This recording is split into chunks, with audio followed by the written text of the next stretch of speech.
कल्पना कीजिए कि मतलब एक 10,000 फीट लंबा विशालकाय योद्धा रणभूमि में खड़ा है। बिल्कुल। उसके चलने से धरती कांप रही है और उसके सामने एक ऐसा राक्षस है जो अचानक हवा में गायब हो जाता है। एक तरफ त्रेता युग का सबसे बड़ा आकार और दूसरी तरफ द्वापर युग की सबसे घातक माया। और अगर ये दोनों टकराएंगे तो रणभूमि में क्या बचेगा, यही सवाल है। बिल्कुल। आज हम अपने इस डीप डाइव में एक ऐसे स्रोत पर चर्चा कर रहे हैं जो सीधे तौर पर किसी प्राचीन सुपर हीरो क्रॉसओवर इवेंट जैसा है, जहां समय और युग की सीमाएं पूरी तरह टूट जाती हैं। हाँ, और ये विषय वाकई दिमाग की सीमाओं को चुनौती देता है। यहाँ सिर्फ भौतिक शक्ति ही नहीं, मतलब वरदान, माया और देवत्व सब आपस में उलझ जाते हैं। सही कहा। इस चर्चा का लक्ष्य सिर्फ यह जानना नहीं है कि कौन जीतेगा, बल्कि यह समझना है कि इन योद्धाओं की शक्तियां, वरदान और तकनीकें एक दूसरे से कैसे टकराती हैं। चलिए इसको थोड़ा विस्तार से समझते हैं। बिल्कुल।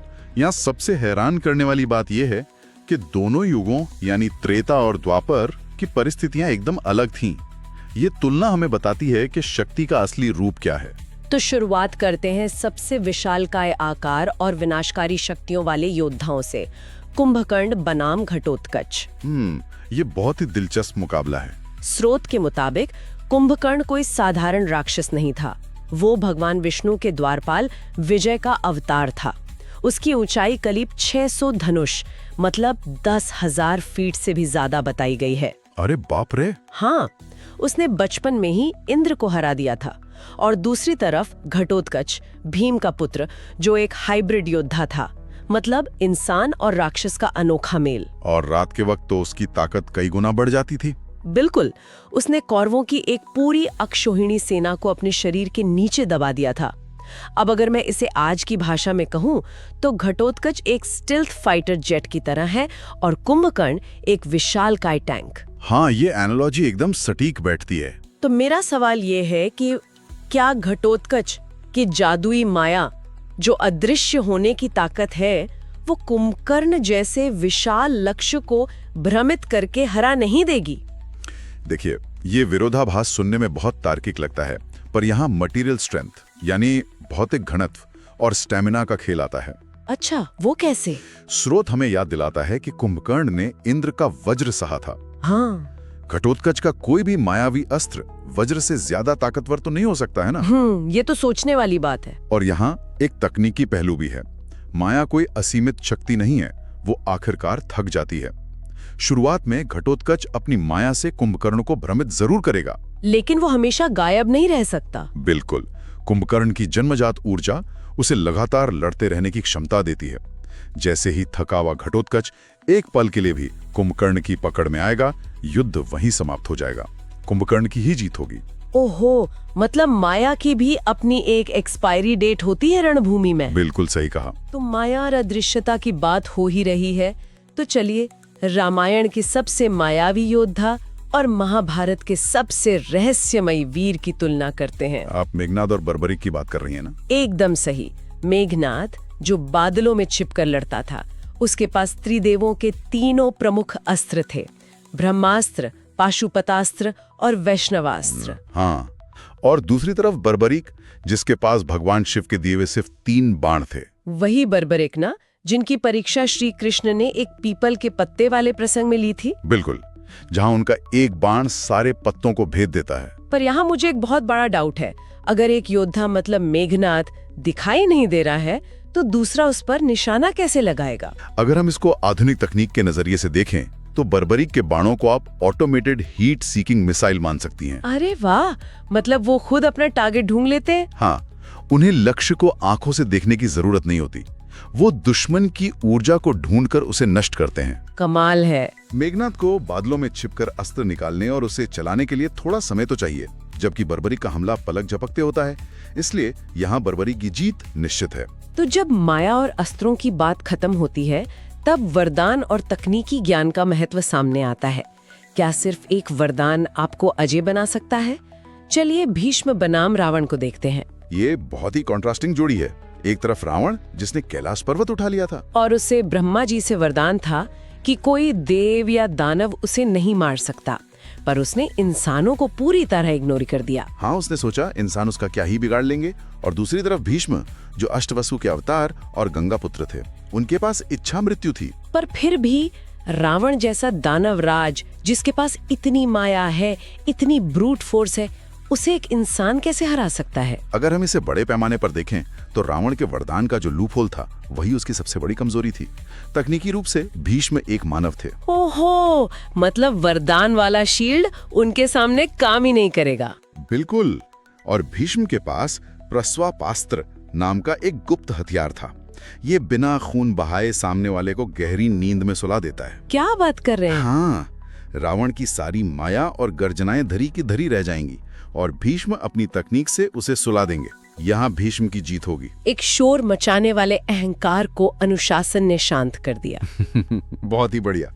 अगर रावण की बात हो ही रही है तो उसके पुत्र अतिकाय को देखते हैं। अतिकाय, जिसके पास ब्रह्मा का एक अभेद्य कवच था। हाँ, जो सिर्फ ब्रह्मास्त्र से टूट सकता था। और उसका सामना हम कर रहे हैं अस्त्रों के गुरु द्रोणाचार्य से। द्रोणाचार्य के पास ब्रह्मदंड नाम की एक जादुई छड़ी थी जो महाविनाशकारी हथियारों को सोख लेती थी। और उनके पास ब्रह्मशिरस्त्र भी था।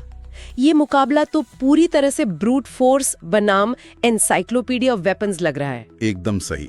द्रोणाचार्य अतिकाय के हर भारी हमले को अपने ब्रह्मदंड से सोख लेंगे। मतलब अतिकाय की ऊर्जा उसी के खिलाफ इस्तेमाल हो जाएगी। हाँ, और अंततः गुरु द्रोण अपने ब्रह्मास्त्र से उसका वो कवच फाड़ देंगे। इसमें गुरु द्रोण ही विजेता होंगे।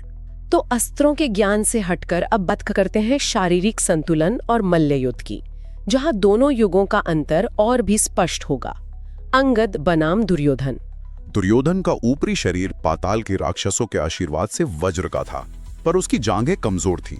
और वो गदा युद्ध का मास्टर था। दूसरी तरफ अंगद, जिनके पास प्राण विद्या थी, जिससे वे रावण की सभा में अपना पैर ऐसे जमा सके कि कोई हिला नहीं पाया।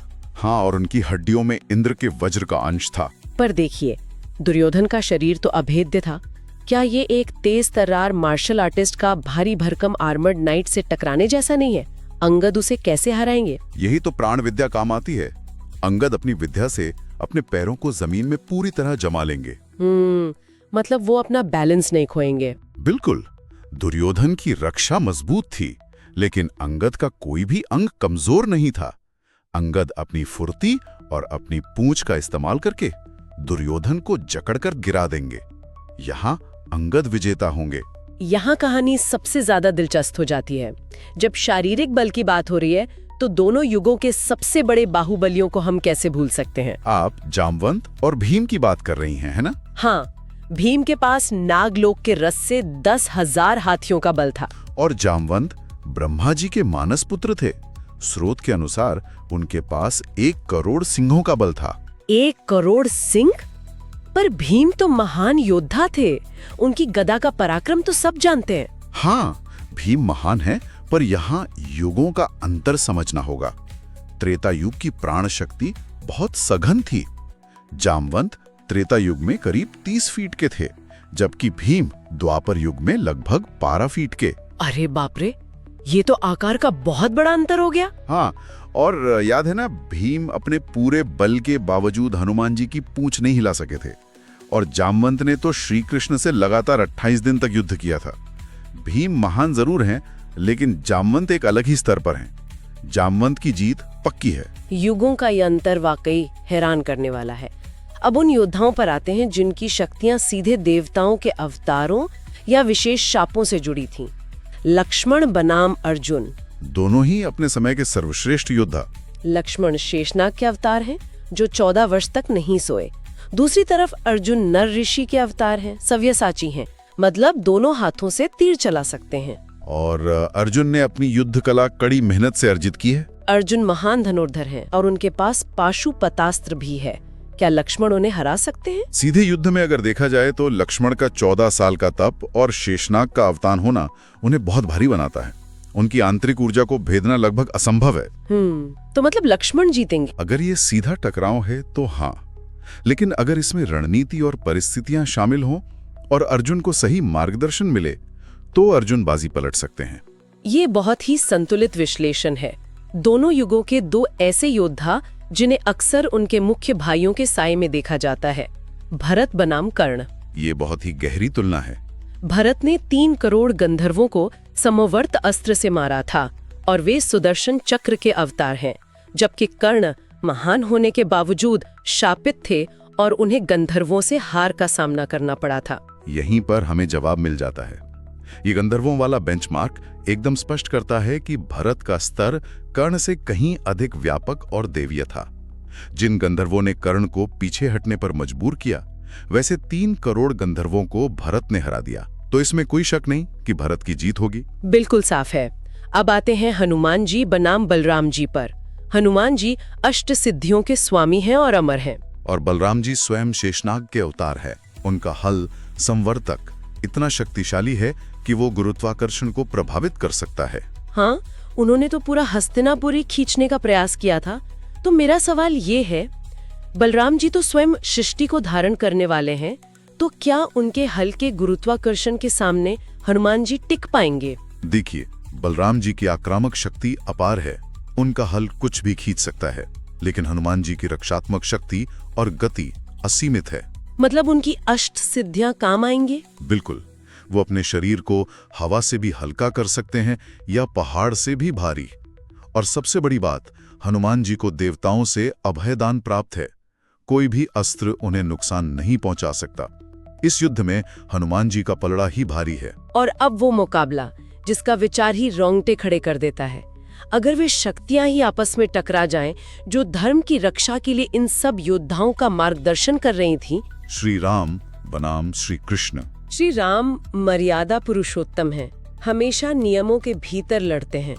उन्होंने 12 कलाओं का प्रदर्शन किया। और श्री कृष्ण लीला पुरुषोत्तम है।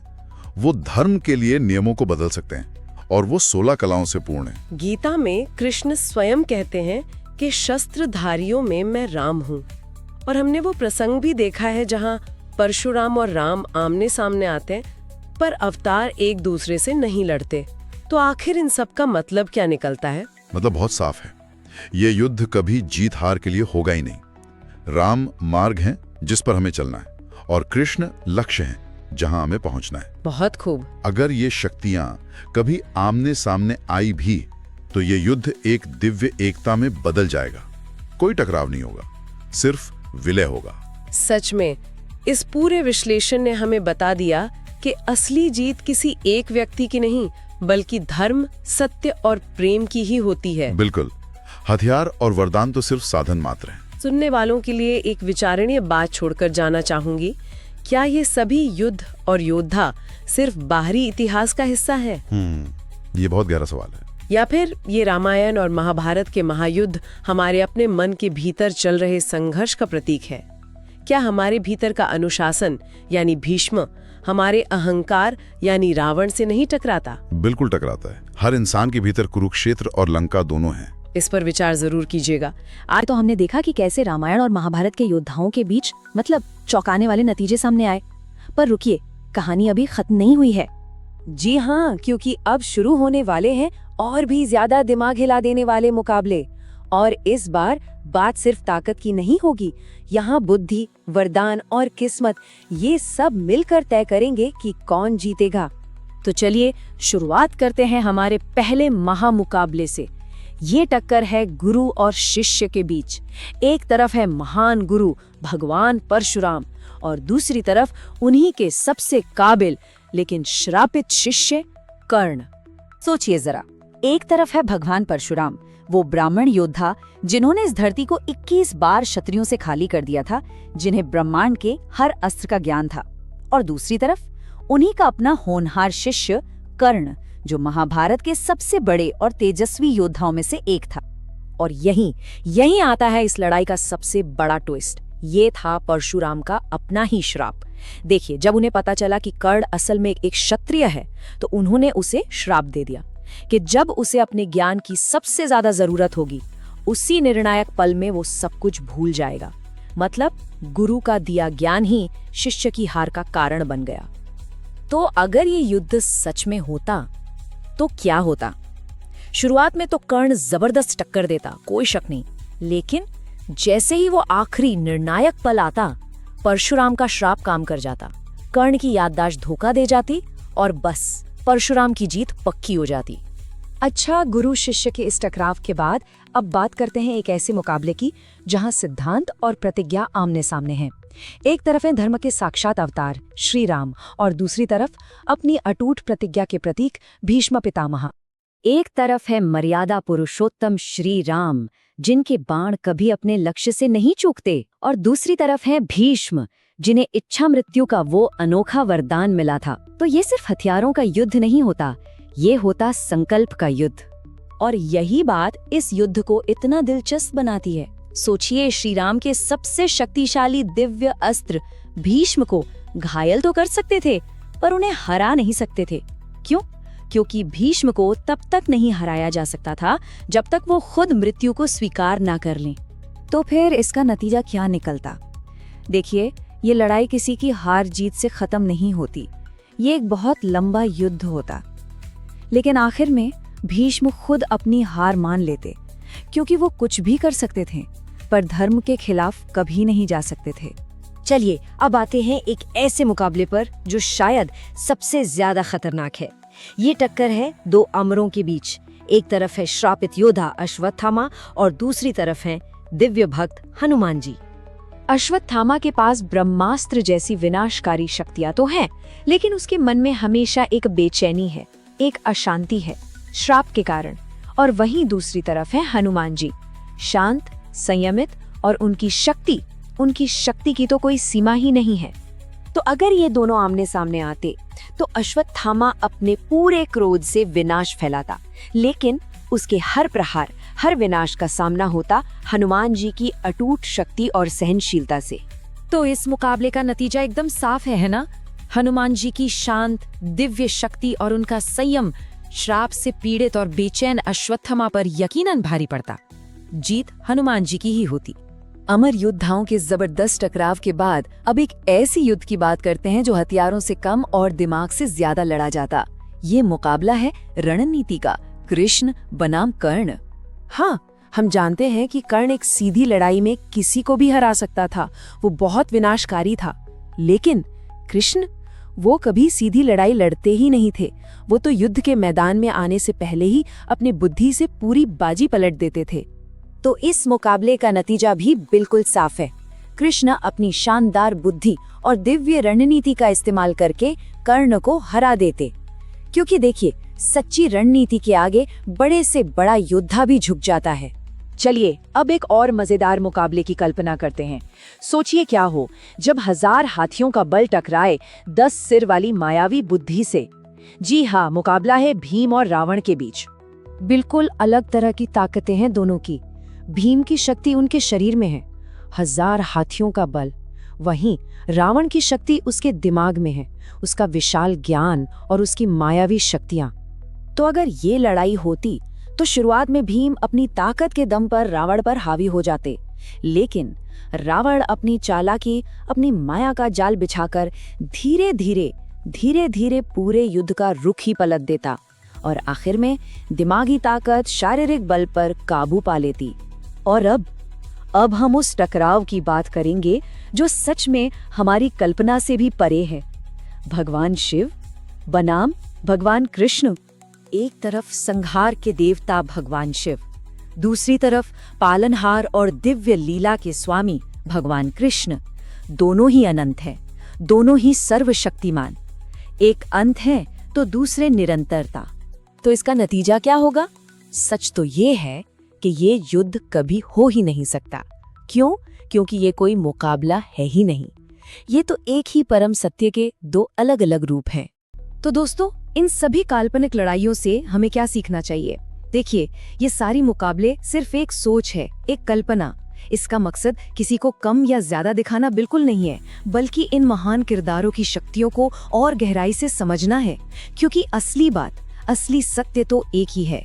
हर युग में, हर कहानी में आखिर में जीत हमेशा धर्म की ही होती है। और ये पूरी चर्चा हमें एक बहुत ही जरूरी सवाल पर लाकर छोड़ देती है कि इन सभी महान योद्धाओं की असली ताकत क्या थी? क्या वो उनके हथियार और वरदान थे, या फिर वो धर्म और सिद्धांत थे जिनके लिए उन्होंने जीना और मरना चुना? वीडियो अच्छी लगी हो तो वीडियो को लाइक, चैनल को सब्सक्राइब जरूर करें और भी ऐसी वीडियो लाते रहेंगे। कुछ गलती हुई हो तो माफ करना।